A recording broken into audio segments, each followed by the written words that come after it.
A special thank you to each of our subscribers who make this channel possible. Here's today's story. In a significant development on May 20th, 2025, the European Union (EU) has announced the lifting of all economic sanctions on Syria, marking a pivotal moment in the country's journey towards recovery after years of devastating civil conflict. This decision comes in the wake of a similar announcement made by U.S. President Donald Trump just a week prior, as the newly established Syrian government seeks to rebuild the war-torn nation. EU diplomats confirmed that ambassadors from the 27 member states reached a preliminary agreement to lift the sanctions, which had been a significant impediment to Syria's economic recovery since the onset of the civil war.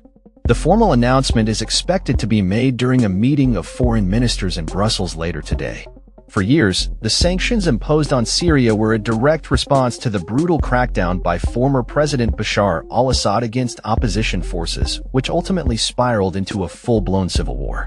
The international community has been grappling with the implications of these sanctions, which have effectively isolated Syria from global financial systems and frozen the assets of its central bank. The decision to lift these sanctions is seen as a necessary step to facilitate economic recovery in Syria. The new government, which has been calling for relief from these crippling sanctions, is now poised to access international markets and financial resources that were previously unavailable. The EU's move is expected to allow Syrian banks to reconnect with the global banking system, providing a much-needed lifeline for the country's economy.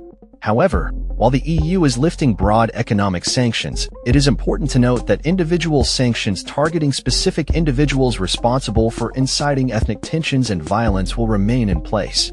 Diplomatic sources indicate that the bloc intends to impose new sanctions on those who have been implicated in attacks against the Alawite minority, highlighting the EU's commitment to promoting stability and protecting vulnerable communities within Syria. Moreover, the EU has made it clear that it will continue to monitor the actions of Syria's new leadership closely. Should the government fail to uphold its promises to respect minority rights and make strides towards democracy, the EU reserves the right to reinstate the sanctions. This conditional approach underscores the EU's cautious optimism regarding the future of Syria and its commitment to ensuring that any recovery efforts are accompanied by meaningful political reforms. The lifting of sanctions is a significant shift in policy for the EU, which had previously taken a hardline stance against the Assad regime. In February, the EU had already taken initial steps to suspend some sanctions on key economic sectors, signaling a willingness to engage with the new Syrian government under certain conditions. As the situation in Syria continues to evolve, the international community will be watching closely to see how the new government navigates the complex landscape of post-war recovery. The lifting of sanctions is undoubtedly a step in the right direction, but the path ahead remains fraught with challenges. The Syrian people, who have endured unimaginable hardships over the past decade, are hopeful that this new chapter will bring about lasting peace and stability. In conclusion, the EU's decision to lift sanctions on Syria represents a critical juncture in the country's history. While it opens the door for economic recovery, it also places the onus on the new government to demonstrate its commitment to democratic principles and the protection of human rights. The world will be watching as Syria embarks on this challenging journey towards rebuilding and reconciliation. That's all for this story.